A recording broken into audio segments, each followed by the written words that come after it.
Ooh-wee. Shalom, shalom, everybody. Shalom, everybody. Man, welcome back to Reading with Shilo. Man, I felt like doing another one today. So we're going to go ahead and get the next two chapters of Barak and Deborah United by Mary L. Windsor and Dr. Rudolph R. Windsor. Chapters 13 and 14. We're going to get the next two in. So I'm feeling good.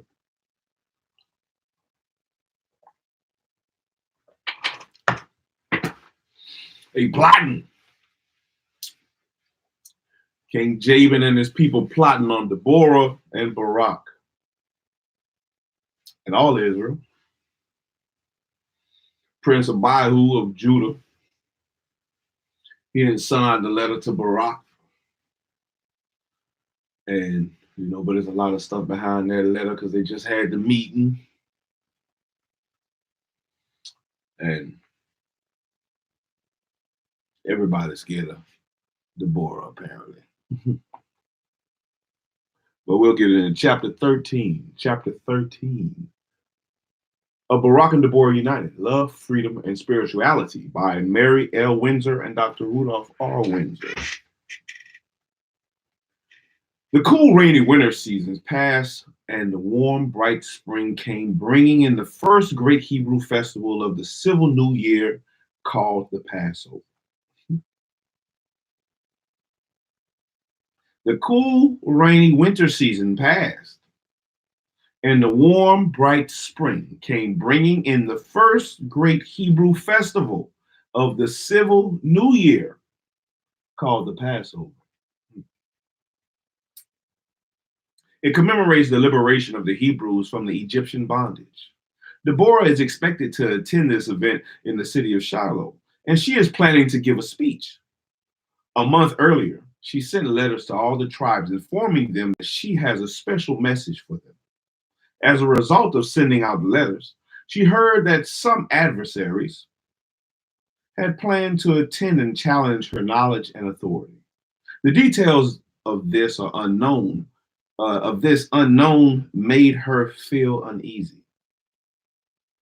At the festivals, it was mandatory for all males to make annual pilgrimages to the tabernacle on Passover, the Feast of Weeks, and on the Feast of Booths. God commanded all males to attend, but it was optional for females.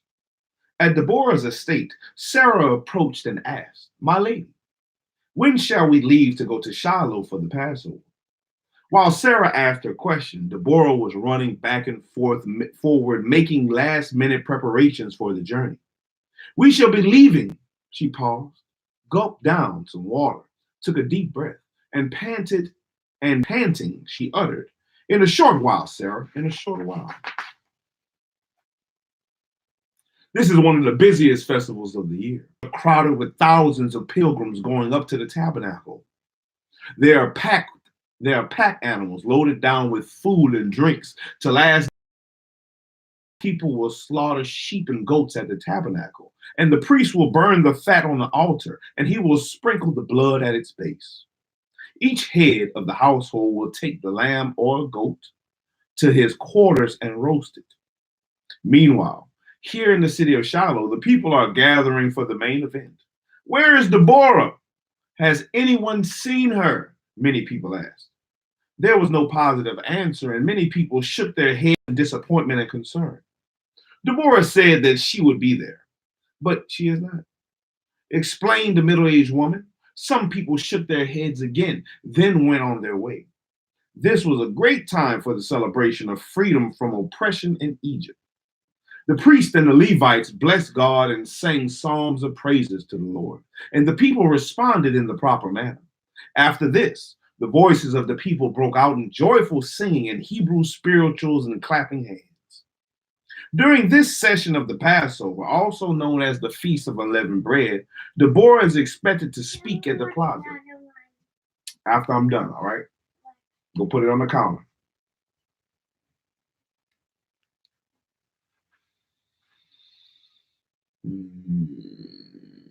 During this season of Passover, also known as the Feast of Unleavened Bread, Deborah is expected to speak at the plaza just outside of the tabernacle. This feast would give an opportunity for Deborah and Barak to speak to many people from every tribe at once. The both of them knew the Hebrew Canaanite crisis was getting worse.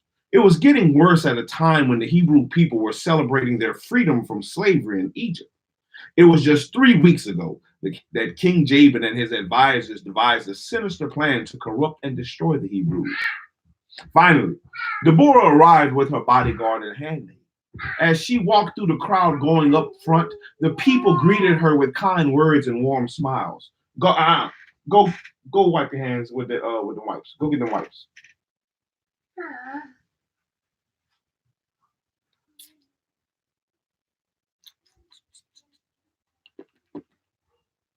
We're so happy to see you, Mother Deborah. We were concerned about you, said a young lady. Thank you, she said. I was in prayer and meditation. After the priest had completed the morning ritual and sacrifices on the second day of the unleavened bread, the people gathered in the plaza to listen to the speeches of Deborah, Barak, and the elders. A representative of the high priest spoke. A representative of the high priest spoke, then Barak, and a few elders. Deborah was the last person to speak. She felt a little nervous being among all of the men, such as the representative of the high priest and the Levite officials. But then she eased her mind when she realized that God's presence, Barak, and Elder Ariel stood there with her. She knew that she had to be strong like Sarah, Abraham's wife, and Miriam, the sister of Moses. She also knew that the Lord was using her for a special purpose.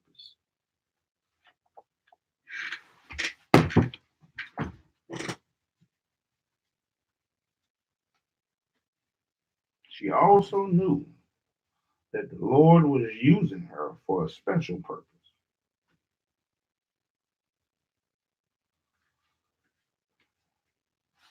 Other hand, please. Other hand.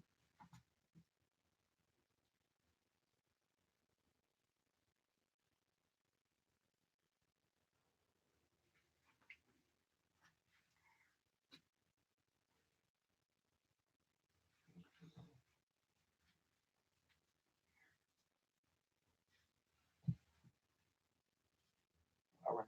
You good now? You good now, my boy? You good now? All right. Bye. Okay. Peace be unto you, my brothers and sisters of the various tribes. First, I want to give thanks and praise to the Lord our Creator for giving us life and strength. Moreover, it is pleasing in my heart to give thanks to all the priests, Levites, and elders for their untiring service they have given to our people.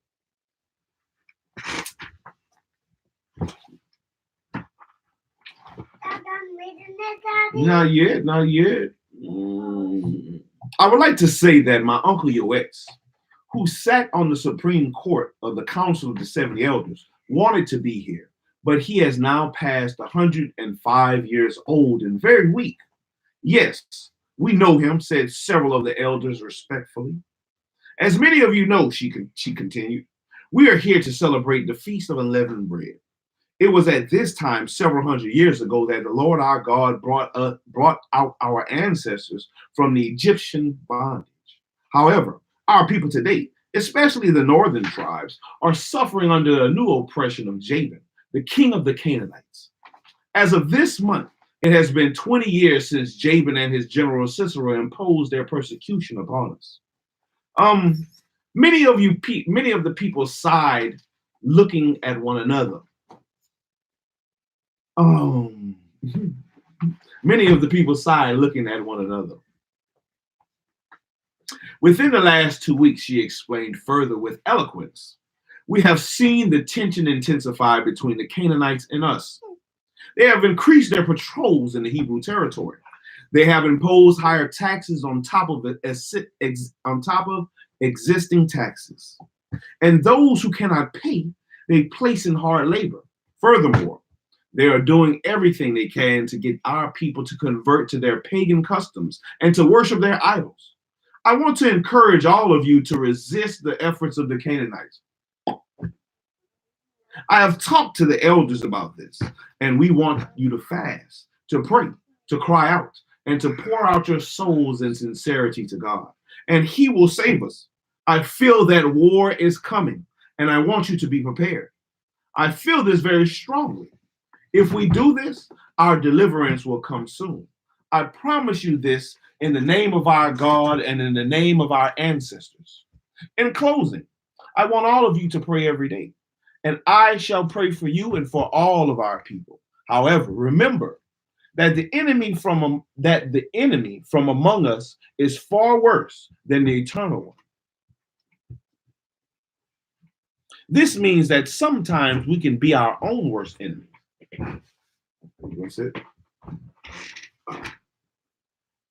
When she finished her speech, the people gave a great applause and shouted, "Hallelujah!"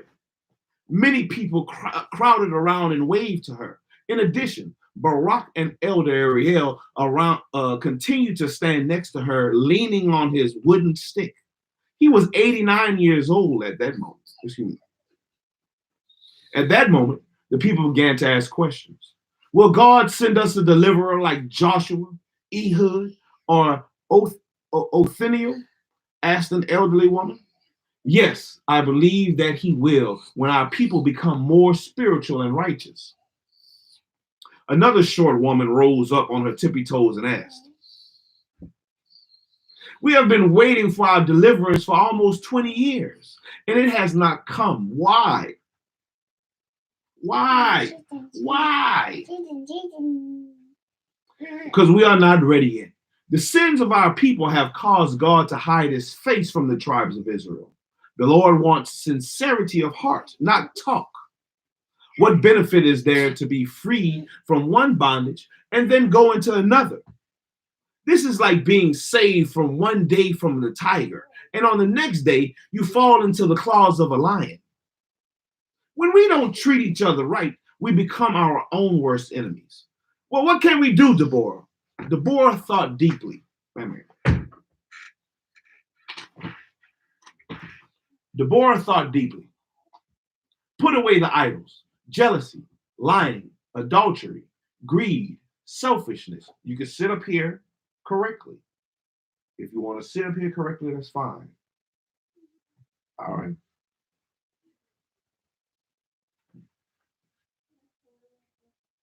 Huh? All right. Go in the room then. One or the other.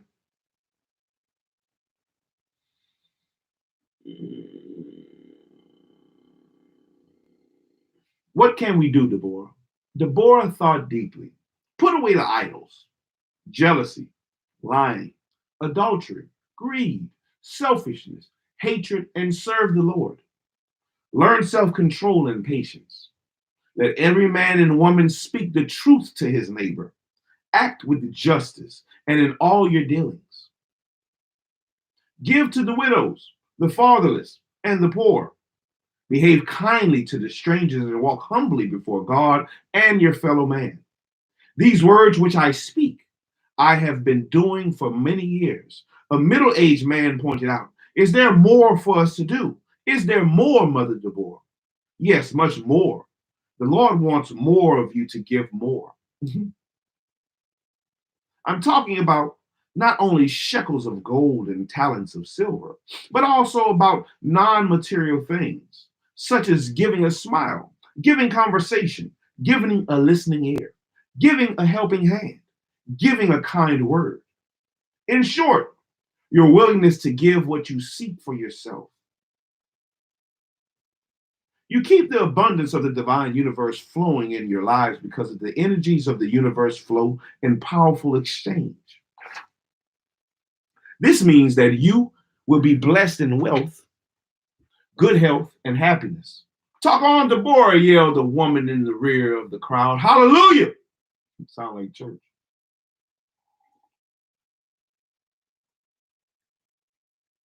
When a rich man sees people starving and needing medical help and refuse to give it, this is cruelty. On the other hand, If a man or woman sees a rich person in a bad accident and refuse to help him or her, this is also cruelty. You will be expressing true love to all of Adam's descendants when you give in these ways to humanity, and goodness and success will return to you. This is what the Lord meant when he commanded, love thy neighbor as thyself. A young person about 20 cubits back in the crowd yelled, is this what our first great prophet taught? Yes, our prophet Moses taught that if you would keep all the Lord's commandments and follow his instructions, all the blessings of the universe would come unto you. Because what goes around comes back around, whether it is for evil or good. If you perpetrate evil, evilness will return to you. If you show goodness, goodness will return to you. This is the universal law of God. As Barak looked over the crowd, he saw a man with a potbelly pressing his way forward through the crowd. Because the man looked suspicious, Barak moved closer to Deborah to be of help if she needed it. At that moment, the man shouted, I never heard of you. Who are you? Deborah took a deep breath, remained calm, and then spoke. I am Deborah Lapidoth, a servant of God and a daughter of Israel. I know that, he yelled. Barak interrupted him. If you know that, why did you ask? Then the people roared out in laughter at the man. Finally, the crowd became quiet, and the potbelly man spoke up again. Shouldn't you be at home cooking and washing dishes? Deborah knew that the man had insinuated that she was out of her place. Nevertheless, she remained confident and spoke calmly. At one time, I did these things as my everyday duties. Now, since the Lord has blessed me, I have servants and workers to assist with those chores. I can now dedicate my life to helping others to attain higher spiritual heights. The potbelly man looked defeated and spoke again. One more question. Barak aggressively intervened. Are you looking for trouble? No, I'm looking for an answer. I am here to have a good time. Isn't that what this festival is all about? He asked. Looking around the crowd for support, a few people nodded their heads in consent, but most remained silent. You may speak, Deborah permitted. The potbelly man continued. You said for us to give more. My wife and I give tithes to the priest. We have 15 sons and daughters to feed, and she gives to the poor. As it is, I do not get enough to eat. What shall I do?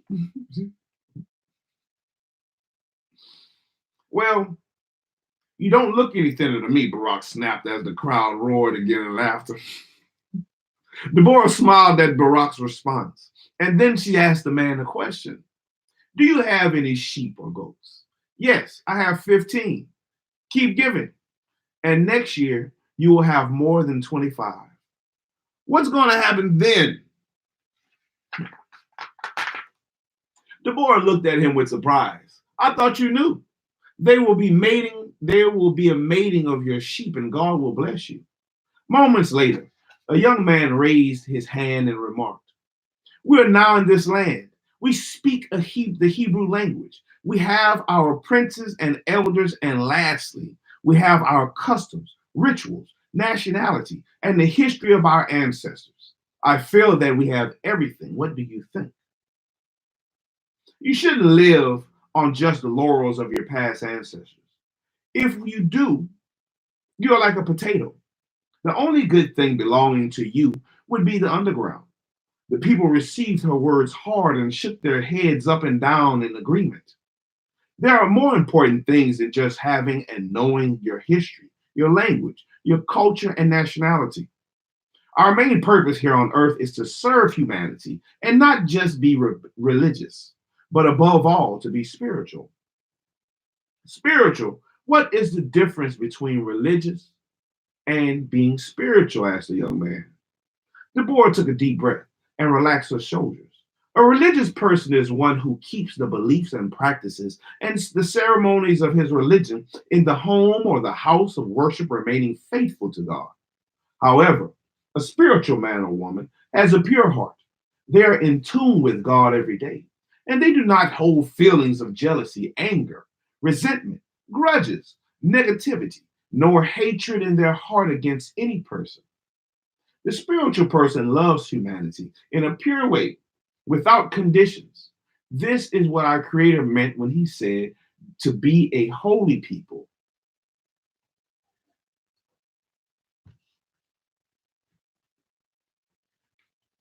Mother Deborah, when I am nice to some people, they treat me mean. And when I help certain groups of people, they don't give me credit. But what shall I do? The young man asked. Continue to love them, no matter how long it takes. Your good conduct will eventually break the cycle of hate and win them over to your side. This seems so hard to do with hateful people. Well, sometimes the best things in life come with difficulty. Remember, true love is caring and sharing. Furthermore, I want to remind all of you that our wise men, such as Enoch, Melchizedek, Abraham, and Moses, taught that you should strive to be a holy people and love thy neighbor as thyself. Now, to express love in the true sense is to give something to another without expecting anything in return. When you perform acts of random kindness for mankind, God knows your thoughts, your good deeds, and He will send you a blessing and help you when you most need it. Therefore, you don't have to worry about receiving credit from anyone. At that moment, Elder Ariel turned to Deborah. I am inviting you, Barak, and your company to come to my house for lunch. Thank you, Elder. But before I go, I want to say a few last words to the people. People of the tribes of Israel, she said, I'm going to be leaving you soon.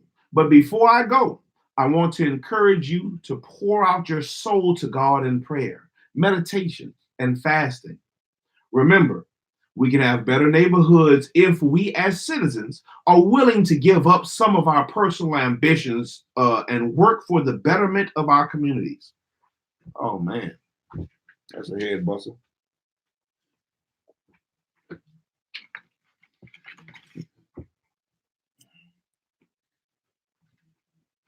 We can have better communities.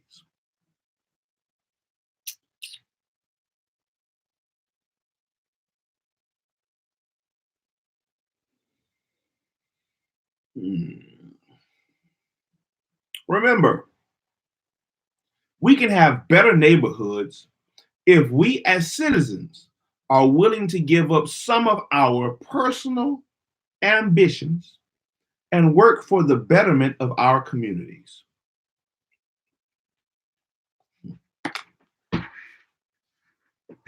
This is how we can strive as a collective people rather than as individuals. If we do this, we shall win. If not, we shall fail ourselves and our children. When Deborah finished her talk, the crowd went wild. They clapped their hands, they stomped their feet, they made their yodel cries with their tongues. As she descended that platform, there were thousands of people in the plaza. Her bodyguard, Nakshan, and Sarah, her handmaid, were waiting for her as she stepped down, with Elder Ariel and Barak at her side. Congratulations, Deborah, said Barak. You are just wonderful.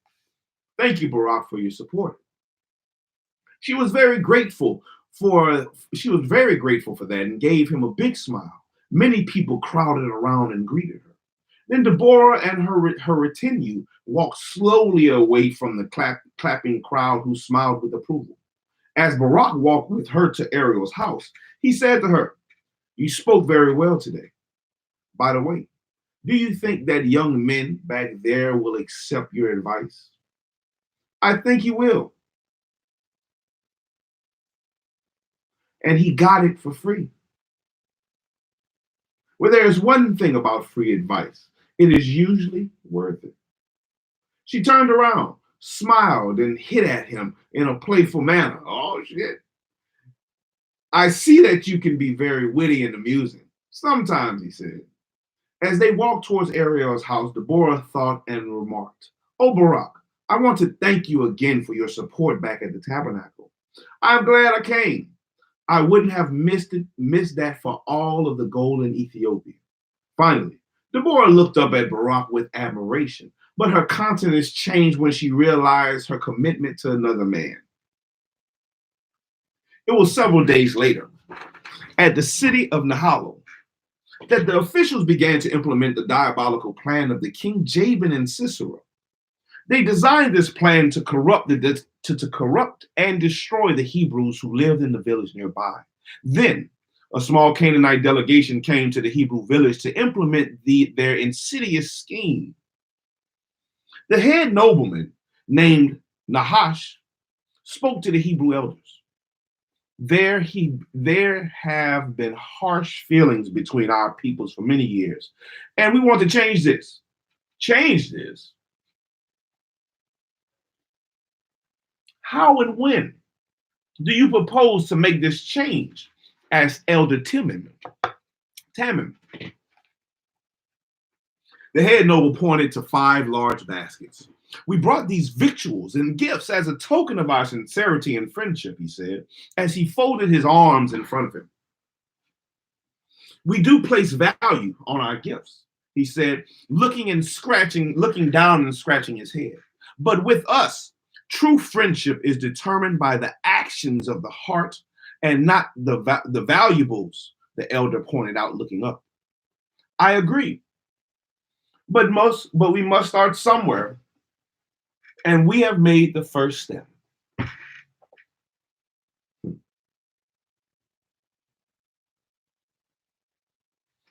I read the 48 Laws of Power, and there's a scripture also where it says, a gift destroyeth the heart.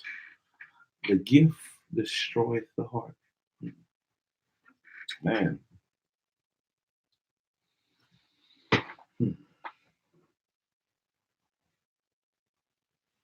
The nobleman, yes, I agree, but we must start somewhere, and we have made the first step. Yes, you have, confirmed Elder Timon. The nobleman then walked over to the elder and touched him on the shoulder. We have made the first move by coming to your village. We want you and your people to return and visit by coming to a special festival at our city at noon 2 days from now. This will give both of our people a chance to get to know each other and build a better relationship. Rolling his eyes and looking at his people, the elder answered, I will have to think about this and talk it over with our villagers. Yes, we want you to talk it over, and we hope that your decision will be that you will come to the festival. We will see you then, said the nobleman, as they bowed and departed. After the nobleman left, the Hebrews considered carefully the invitation of the Canaanites. They discussed the question for almost a half a day, and they decided to go to the feast. Then Elder Tamim commented, even though they come bringing offerings, I suspect them. In spite of this, the elder and those who dissented decided to go reluctantly. On the 4th day of the week, the small Hebrew community of 150 people came to the city of Nahalo. The Canaanites gave them a great welcome. After the mingling and chatting with the Canaanites, everyone began to eat and drink in the open plaza. There were all kinds of victuals, vegetables, fruits, nuts, meat, wine, and strong drink available. The wine came from the finest grapes grown in the rich Jezreel Valley. Shortly after, Elder Nahash approached the pavilion and began to speak.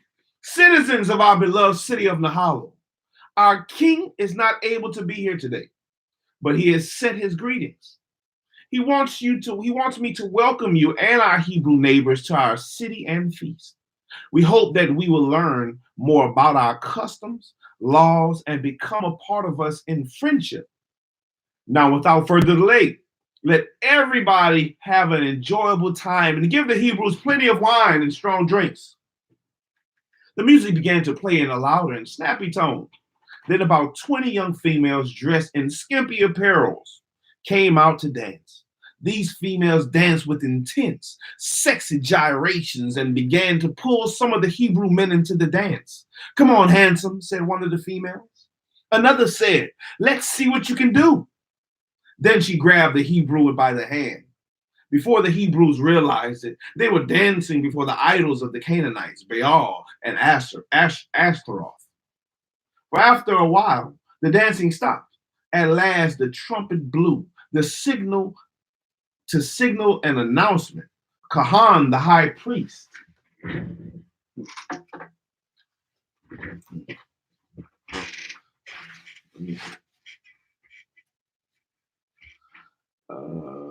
after a while, the dancing stopped. At last, the trumpet blew to signal an announcement. Kahan, the high priest, dressed in a white tunic trimmed in silver around the sleeves, neck, and borders, stepped forward to speak. I welcome all of you here in the name of the King, Canaanites and Hebrews alike. I hope all of you have plenty of food and wine, and there is no end to our hospitality. At this time, I want to inform our Hebrew neighbors that you can have anything you want for the satisfaction of your pleasures. Just feel free to indulge. The head Hebrew, Elder Timon, turned and spoke to his associate. I'm getting a chilly feeling about what I'm hearing and seeing. I don't like the looks of it. We must remember the words of Deborah, he reminded him, while stroking his gray mustache. I agree, said another elder. Elder Timon tightened the black sash around his red tunic and advised his associate. Spread the word around to our people to be on their guard. Consider it done, elder. As the people ate and drank, the high priest continued to speak. Now, while all of you have been standing here drinking and eating to the fullest, our God Baal has been neglected. Is that right? Doesn't his hunger need satisfying? Yes, yes, the crowd roared. Let a boy and girl be brought out to be sacrificed to our God Baal. The statue of Baal sat in the large stone foundation at the highest point of the city. On his head rested the helmet of a warrior with bull's horns projecting out of both sides. The attendees escorted a blindfolded boy and girl up the stone steps to the god Baal. As the boy and girl walked up the steps, they shed tears and sadness appeared on their faces. Their lips were moving, but no one could hear them because of the loud sounds of the drums and flutes. After the boy and the girl reached the top of the steps, the escorts laid the girl on the large flat stone in preparation for the slaughter. The high priest walked slowly to the flat stone and took a sharp-pointed knife from a silver tray where the red embroidered velvet cloth covered it. He raised his left hand above his head and proclaimed, "We dedicate this sacrifice to our God Baal for the glory of the Canaanite people." Then he brought down the knife and stabbed the girl in the heart. She died instantly, and they did the same to the boy. The facial expression of the Hebrews revealed that they could not tolerate to see the children killed and burned. As a result, they averted their eyes. The Hebrews watched almost everything with disgust and contempt. Someone said, "This is an abomination before God." Elder Timon spoke again to one of his associates. "We're going to get the heck out of this palace or out of this place as soon as possible. Deborah warned us about this at Shilo. This will not be easy. We're surrounded by Canaanites and their ceremony is still in progress," said one of the elders. "If we leave now, they might consider it disrespectful." As the two Hebrew men were talking in the crowd, the high priest spoke to his assistant. Take the girl out. Take the girl to our god Baal. The god Baal had a large opening in his mouth with hot fire burning. The assistant lifted up the girl and placed her in the fire and repeated the same procedure for the boy. A few moments later, one of the noblemen shouted, "Let our neighbors, the Hebrew people, bring forth a boy and a girl to be sacrificed." "Yes, yes, yes, let the Hebrew leaders bring forth a sacrifice for our god Baal," yelled some of the Canaanites in the crowd. The high priest held up his hand for the crowd to be silent and looked down at the Hebrews. "Who among you will volunteer your son or your daughter for a sacrifice to Baal?" Elder Timon stepped up and spoke. We accepted the invitation to come here in order to bring friendship among us, not to bring about the death of our sons and daughters. The high priest leaned forward and pointed his finger with an outstretched arm. Do you think you are better than us? That you can withhold your sons and daughters from our God, Baal? Tell me, asked Elder Tammy, is the flesh of the Canaanite children not good enough that you must also have the flesh of the Hebrew children? Our God Baal likes a change in his diet every once in a while. He would consider the Hebrew flesh a delicacy. Elder Tammy took a deep breath and spoke. Our God would consider it murder. It is an abomination for us to worship another God and to sacrifice innocent children. We serve only the Lord our God. Abomination, asked the high priest. Your God will not save you. Deborah and Barak will not save you, but our God might if. Furthermore, interrupted Elder Tammy, we have been tricked into coming here. Now it is time for us to leave. Wait, we invited you here for good intentions. We opened the gates of our city to you. We showed you great hospitality. We offered you everything that your souls could desire, emphasized the high priest. And this is how you repay us? I have stated my position, and I see no need to repeat it. Your Excellency. Now, if you will excuse us, emphasized the elder, turning halfway around. Wait, I'm not finished. The high priest walked halfway down the stone stairs and stopped. Do you think that you can come here and show contempt to our God and our way of life and get away with it? Well, I had enough of you and your people. My patience is wearing out. Leave, leave, go back to the sticks whence you came, he shouted with intense anger. Elder Tammin stared at the high priest with a stern look that turned around and departed with his people. As the Hebrews left, the Canaanites gazed at them with anger and vengeance. Many Canaanites shook their fists at the Hebrews, and others remarked, "You'll regret this. You will regret this." It was late at night when everyone was asleep that Sisera and his army marched into the Hebrew village near the city of Nahalo. The soldiers of Sisera approached the camp silently and lit their torches. They began throwing their torches into the tents. When the Hebrews ran out of the tents frantically, the soldiers shot them with their spears and arrows. Burn everything, kill everybody, yelled Sisera as he pranced his horse through the camp, leaving no one alive. This is our revenge against the Hebrews for showing contempt for our gods. A woman named Marah and her family was in a tent at the opposite end of the camp. Quickly, Marah, take the children and hide in the woods, ordered her husband. At that moment, a spear struck him in the side. Oh, my dear, you are hurt. I can't leave you. Go, Marah. Leave me be, save the children.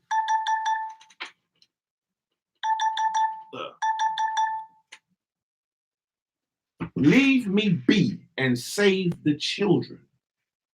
As she was running into the bushes with the children, an arrow pierced the back of her son, and a second arrow pierced the chest of her daughter. When they fell down, she managed to pull them aside inside the bushes. She looked up and she saw the entire camp in flames, clothing and blankets burning everywhere. As she breathed in the air mixed with the heavy smoke that blew in her direction, she looked down at her children. They were failing fast. They were failing fast. Then she murmured in anguish, "Oh, my Lord, my children are dying, and there is nothing I can do." Then she heard the voice from Sisera. "Is everyone dead?" "I believe so, General," Sisera said, one of his officers. Chapter 14. It was in spring of year one. It was in spring of the year, 1 week and a half after Passover, that Deborah woke early, just before dawn. She's decided to say her prayers. and do her meditations in the courtyard at the back of her house. On other occasions, she would do these metaphysical routines inside the house in a special room. She sat down on the hamlet-like seat connected between two palm trees. As she breathed in the pure air of the morning mixed with the aroma of the palm and cypress trees, she had a strange feeling that this was going to be an unusual morning. She felt that she was not alone, that something or someone was watching her.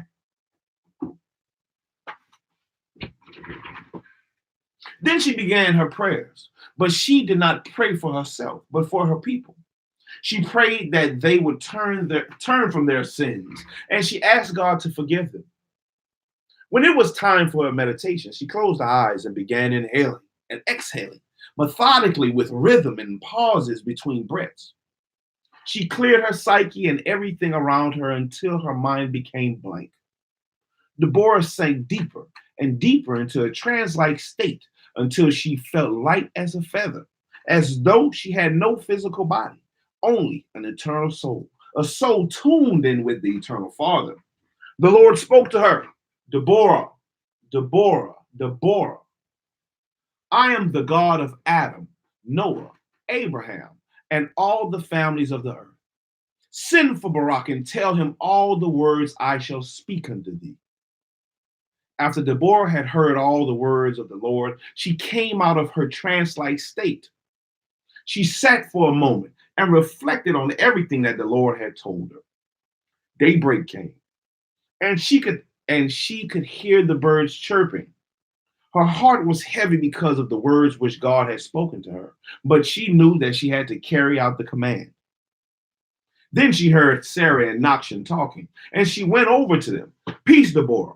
I see you're up early this morning, because Deborah looked as if she was not really present. Sarah asked, are you all right? Yes, Sarah, I am well. I just came out of a deep meditation. Oh, Nachshon, make ready the fastest horse we have, and send one of the workers to tell Barak, the son of Abinoam, that I want to see him as soon as possible. I'll do it right away, he said, walking towards the gate. Nachshon, tell the rider not to take the main road, but use the roundabout way and watch out for the Canaanite patrols. Also tell him to look for Barak at the Zebulun garrison. The horse rider departed early that morning because he had 60 miles to travel to the garrison. It would likely take him an entire day on a fast ride. He would probably rest overnight and get on the road with Barak the following morning, providing that Barak did not have any pressing business to implement. This is what Deborah thought as she observed the rider glancing at the yellow rising sun. During the course of the day, as Deborah was going out for her business, she thought about Caleb, the man she was duty bound to marry but did not love. Then she also thought about Barak, the prince who had deep feelings for her. However, when he came around her, she tried not to encourage him, not even in the smallest way. Now, she was having internal conflict. The Lord had asked her to send for the very man she was trying to avoid. With Barak in her presence, this would only stir up internal emotions that she would rather keep suppressed. A few months passed since she had last talked to Caleb. Any day now, she was expecting to hear from him regarding their wedding plans. And all day and part of the night, her mind reflected on and off about Caleb and Barak. She must tell Barak what the Lord revealed to her, and this would bring on a crisis for some of the northern Hebrew tribes. What she had to tell Barak, she wondered whether he would accept it coming from a woman. Life was presenting to her many challenges. The idea of the marriage to a man she did not love, and what she had to tell Barak, both weighed heavily on her mind. The Lord spoke, and there was no turning back. In the meantime, Seth arrived at the Zebulun garrison. At that time, he told Barak that Deborah wanted to see him as soon as possible. He slept at the garrison during the night, and the following morning they got up to travel south with the 10-men escort. The next morning, Barak thought about the letter he had received earlier from Prince Abahu of the tribe of Judah, requesting him to come to his estate. In light of all this, Barak decided that he would visit with Abahu first and then visit Deborah afterwards. When he arrived outside the city of Bethel, he said to Seth, I am going to Hebron to meet with Prince Abahu. Tell Deborah that I will visit with her after my meeting with the prince. I will deliver the message to Deborah as you requested, Prince Barak. Barak continued south to Bethlehem and slept there for the night. Little did he know that the future King David would be born there. He did not know that Bethlehem would be the birthplace of the future Messiah of the Hebrew sects of the Edenites, the Essenes, the Nazarenes, and the early Christians. The Ebonites, the Hebrew sects of the Ebonites, the Essenes, the Nazarenes, and the early Christians. He arrived on the outskirts of the city of Hebron, about 20 miles south of Jerusalem. Barak came here at the request of Prince Abahu because he wanted to discuss with him the details of supplying soldiers for Barak's armies.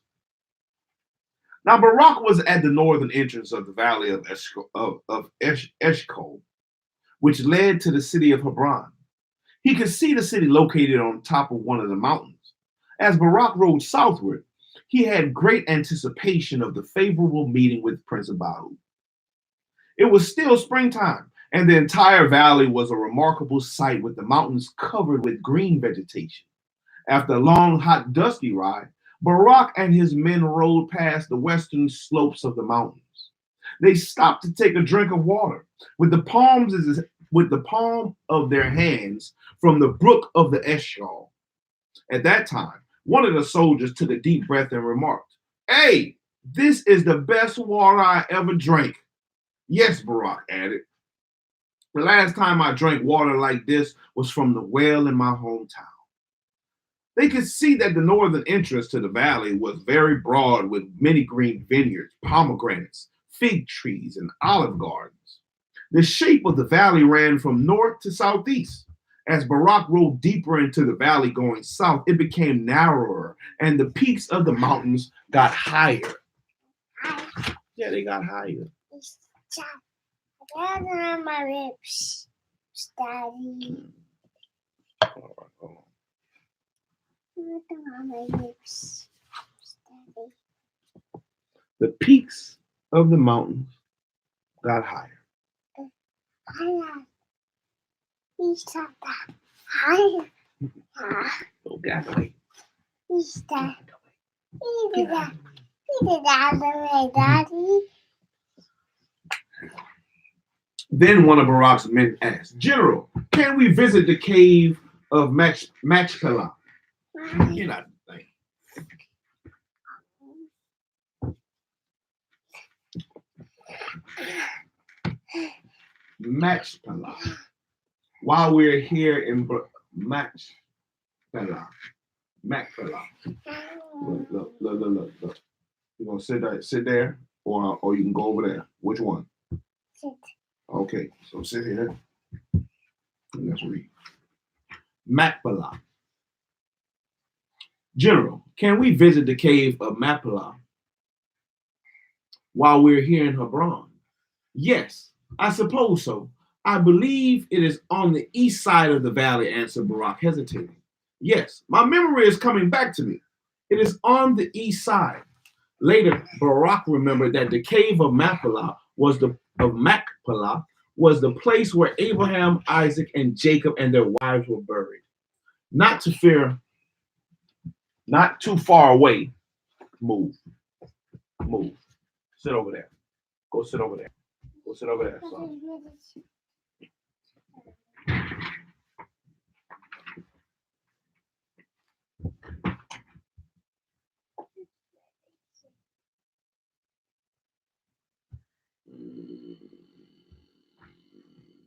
This cave was located on the side of the hill, which Abraham purchased from Ephron, the Hittite, for a burial place for his wife. After more than 1,000 years, a church and a mosque were constructed over this cave. In later years, this cave became the holy shrine to Hebrews, Christians, and Muslims. When Barak and his men arrived at the eastern slope, they saw the cave. Beware, said one of the soldiers, lest the ghost of Abraham, Isaac, and Jacob. What? You gotta go pee? All right. Excuse me just a second. Hurry up. Let's go pee. Hurry up.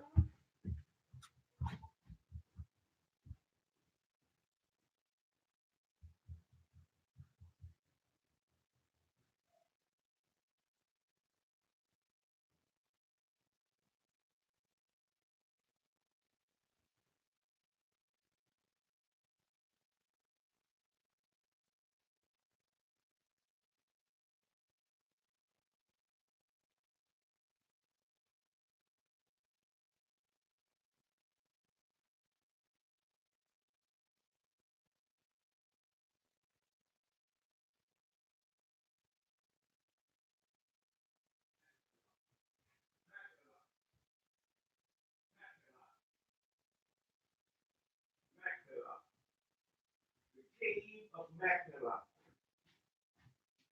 The Cave of Mapila. My bad, my bad. It was at the Cave of Mapila.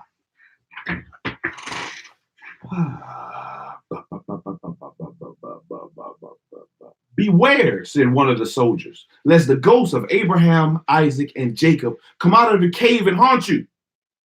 Because of those ironic words, another soldier chuckled and remarked, don't be ridiculous, dismounting from their horses, walking slowly to the entrance of the cave, gazing at the entrance. The soldiers bowed down to the ground and prayed.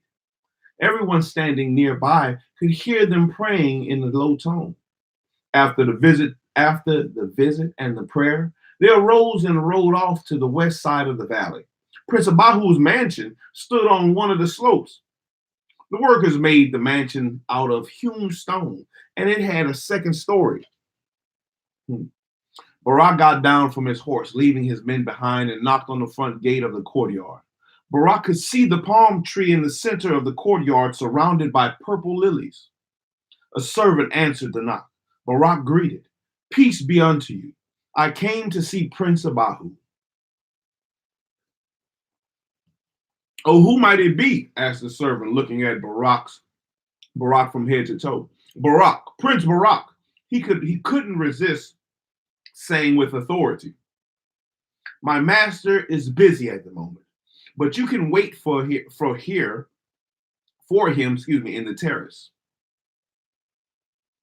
The servant escorted Barak up to the outside stairs that led to the second floor and to the terrace. When Barak walked up the steps, he noticed that the courtyard walls were whitewashed with a full coat of lime. As Barak stood on the terrace waiting for Prince Abahu, he overheard a conversation coming from one of the adjacent rooms. The conversation was between Abahu and one of his tax collectors named Jonathan. This tax collector had an oval-shaped sepia face. Sepia. What is a sepia? An oval-shaped sepia face.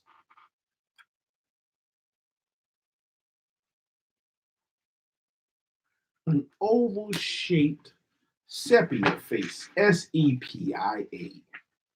Sepia. S-E-P-I-A. An oval-shaped sepia face.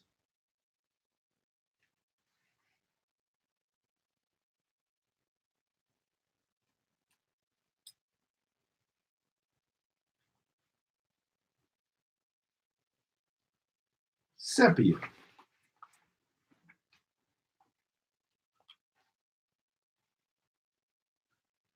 The black inky secretion of a cuttlefish, a dark brown pigment prepared from this, or a rich dark brown color. A rich dark brown color. So he had a rich dark brown oval-shaped face. The tax collector had an oval-shaped, rich dark brown sepia face. The sepia face. Got the sepia skin. and he wore a white headdress with a black band around his forehead. My master, there are transgressors who commit robbery and murder in one town and flee to another. Something must be done about this. In what city did this take place? Asked Abahu, glaring at him. In the city of Arad, just south of here. I recommended that you send soldiers to capture them. Prince Abahu rubbed his forehead below his white headdress, which he had an embroidered dark blue band around it. At the present time, I am busy with the Philistine threat and trying to retaliate against these murderers. You always condemn the Philistines who murdered Hebrews, Jonathan pointed out, as he leaned forward, gesturing. But you say nothing when the Hebrew murderers another Hebrew. Why? Prince Abahu looked surprised.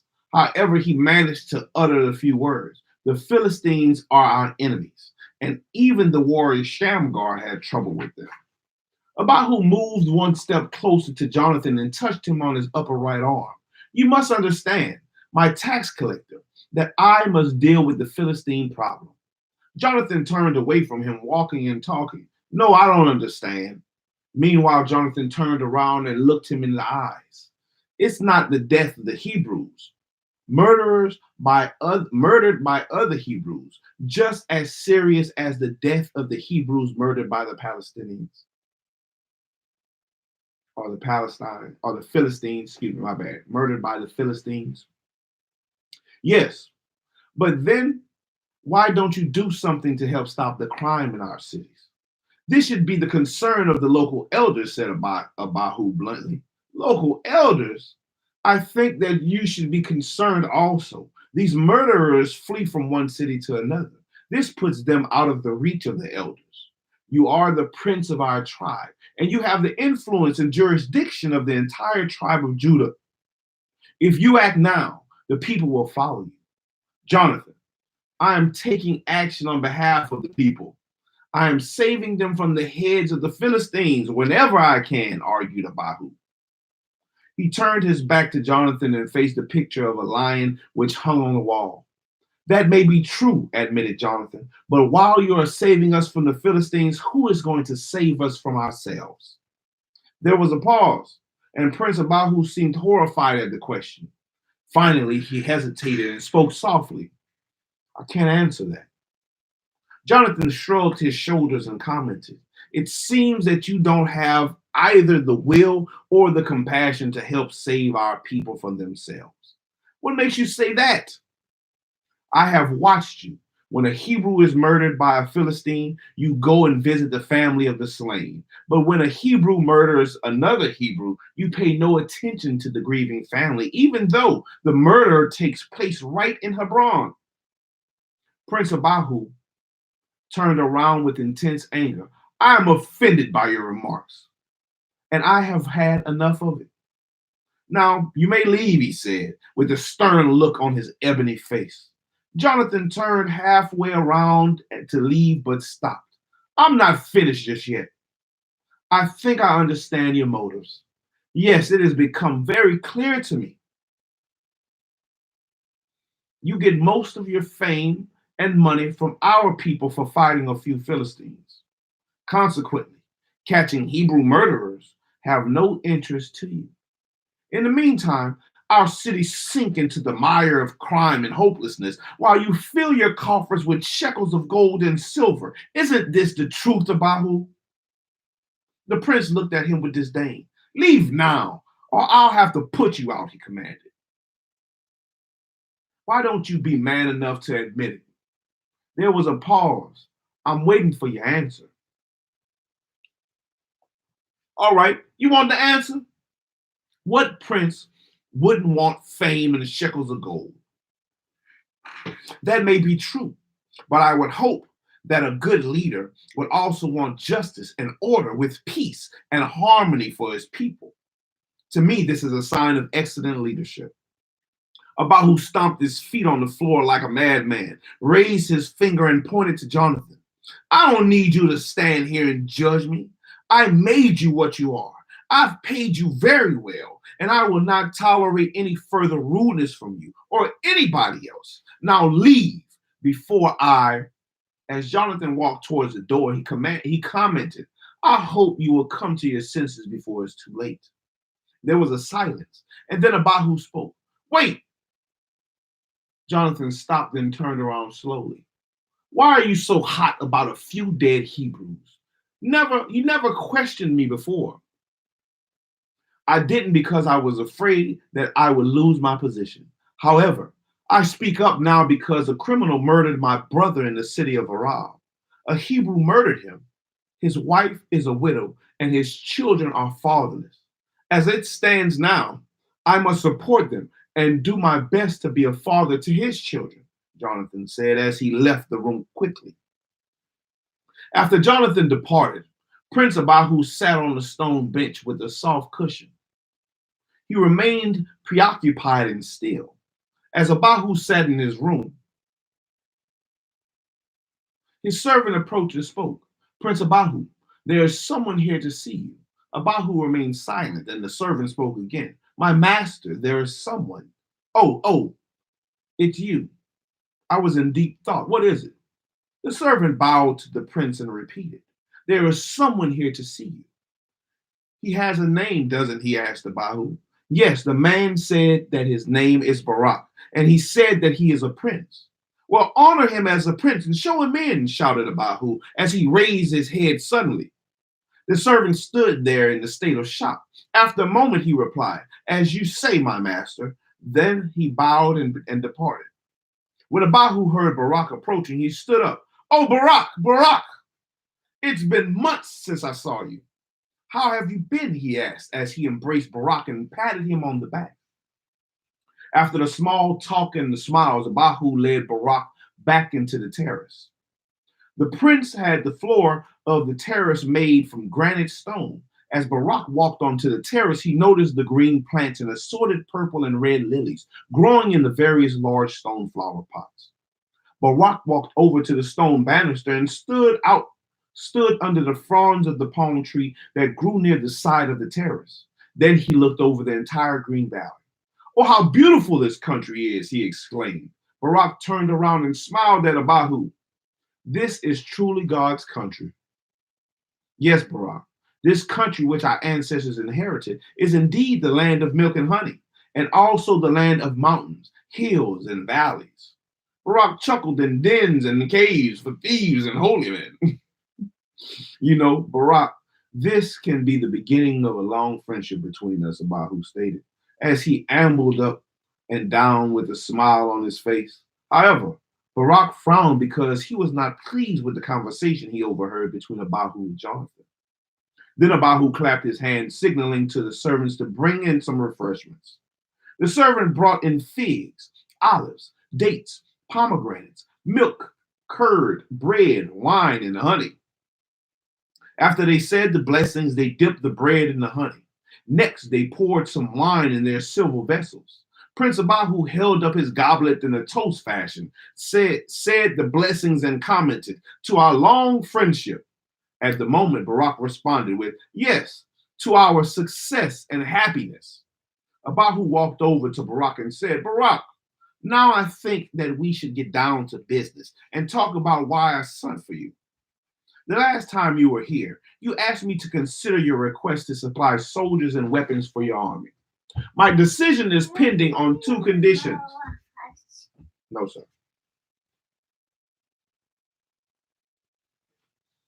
You'll be all right. You can go get in the bed. No, yes, sir. It is bedtime. Where's your brother? In the bed. And so you need to go get back in the bed with him and go to sleep, sir. Okay. Keep saying, hey, I like that you're saying no, sir, but it is bedtime, sir. Goodbye. Good night. Good night. Thank you.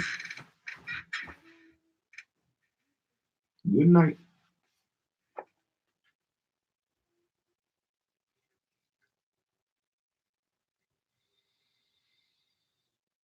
My decision is pending on two conditions. Abahu took Barak by the arm and guided him to the other side of the terrace. You see, Barak, I need your help. Abahu pointed to Barak with his arm extended. Barak looked confused. My help? How can I help the most powerful man in... Well, you see, the situation is like this. Judah is the largest tribe, and I believe that Judah should have the leadership over all the tribes. And I need you to help me to persuade the other northern Hebrew tribes to accept my leadership. Are you talking about kingship? Yes, kingship. You see, there is no king in Israel, and we need a king like the other nations. Why do you think that Judah should have the leadership? After the death of Joshua, the Israelites asked the Lord, saying, who shall go up for us against the Canaanites first to fight against them? And the Lord said, Judah shall go up. Barak hesitated and remained silent. Now, if you can agree to my proposal, we stand ready to supply you with all the soldiers and weapons you will need. Why choose me? Can't you select someone else for the task? There is nobody else, Barak. You are the best man for the job. You are respected and well known. The people look up to you as if you were some king, a deliverer, a savior, as they looked up to Othniel, Ehud, and Joshua. Barak took one step forward. He turned to one side and he scratched his head. I'm flattered you give a very persuasive argument. Suppose that I am not able to persuade them, then what? Well, I'll have to do a little arm twisting. Arm twisting? I see, said Barak softly, looking at him suspiciously. Are there any other conditions? Yes, I'm glad you asked the question. In fact, there is. Do you know a woman named Deborah? Barak raised his head quickly. He opened his eyes wider and answered anxiously, yes, I know her. Barak stood there and wondered what was on his mind. This is something you must understand. This woman, Deborah, what about Deborah? Barak repeated loudly. You speak of her with contempt, as if she is some kind of lowlife, he retorted angrily. Well, you probably would not use those words. However, she is taking away the loyalty of the people from the elders and the princes. Furthermore, she is moving into a man's domain, and your connection with her contributes to her rise in prestige. In view of all this, I must ask you to disassociate yourself from her. Disassociate myself? You have the... Barak held back his anger for the moment and continued. A little while ago, I asked you, suppose you cannot get the elders to accept your leadership. And at that time, you said that you would do a little arm twisting. What do you mean by that? I simply meant that if they give you any opposition to my leadership, let me know their names, and I will surely have them eliminated. What? You're talking about tyranny and murder, and it would only lead to civil war against the tribes. You call it tyranny and murder, I call it unity and order among the tribes, retorted Abahu, gesturing with his right hand. And furthermore, Barak, I am prepared to offer you 5,000 shekels of gold for your cooperation. In a minute. Go in the room. I'll be there in a minute. You propose to eliminate the Hebrew leaders who oppose your kingship ambition. You bribe me with gold shekels, and you have the gall to ask me to disassociate myself from the very respectful woman. I'm disappointed with you, Abahu, and you have wasted my time. I will not surrender my moral principles to further your ambitions, nor will I be an accomplice to your diabolical scheme. Barak roared, showing contempt. I warned you, Barak, if you stand in my way... Barak gritted his teeth with boiling anger. No, I warn you, Prince Abahu. If you interfere in the affairs of the northern tribes, I will fight you with everything I can muster. He shouted, pointing his finger at him. I've had enough of this, and I'm leaving. Abahu watched Barak walk towards the stairs and said, Shamgar and Jael did not complete the total deliverance of Israel. What makes you think that you can? Without my help, what are you going to do, Barak? I'll look to another source, snapped Barak as he turned and eyed Abahu with contempt. Without my help, Barak, Sisera will grind you into the dust like corn is ground on the millstone. Furthermore, if you set foot in the province of Judah again, your life will be in danger. I hunt murderers and fight Canaanites every day. My life is always in danger, Barak retorted as he left. Then Abahu walked over and slammed the door behind him.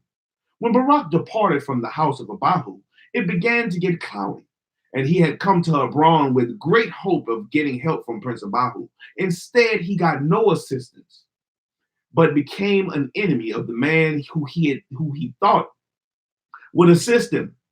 Moreover, this unpleasant experience weighed very heavily on his heart. Barak and his men rode away from Hebron with rapid speed because he wanted to leave that sour experience behind him as quickly as possible. As he rode north, he thought about Deborah and why she sent for him. He hoped that his visit with her would be better than the one he had with Abahu. And that was chapter 13 and chapter 14. Chapter 13 and chapter 14. Man. Abahu told that boy, man, if I see you back, your life is in great danger.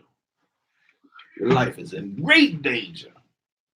That boy looking at Barak with an evil eye. An evil eye. Sounds familiar. You don't do stuff other people want you to do. Especially when it goes against, your beliefs, your morals, stuff like that. Man, everybody gets tested. Everybody gets tested. And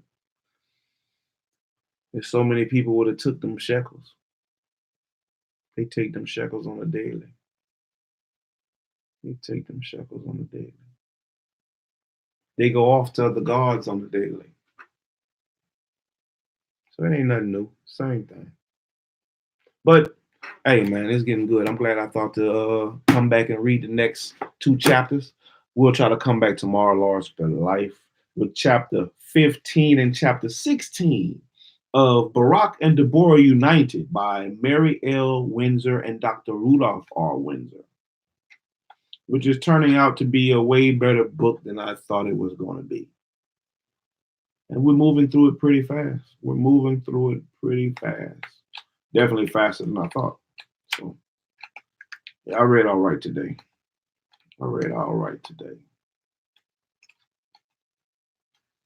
I like when I can hear the characters come alive when I'm reading like that. But we'll keep going. We'll keep pushing, man. Thank you, everybody, man, for rocking with me. I hope you liked it. Comment on it. Let me know what's up. Let me know what you think. We'll keep pushing with the books that I have. We'll keep pushing to the end of this one, and then we'll keep moving with another book and see what we can learn and grow from, because there's always something you can pull from these books, man. Can it help change your life? Can it help change little things in your life to help change your life? Are some of the things that they did good for you? Would that work for you? Could you stand in their shoes if you had to? Questions. But man, till next time, reading with Shilo. Shilo out.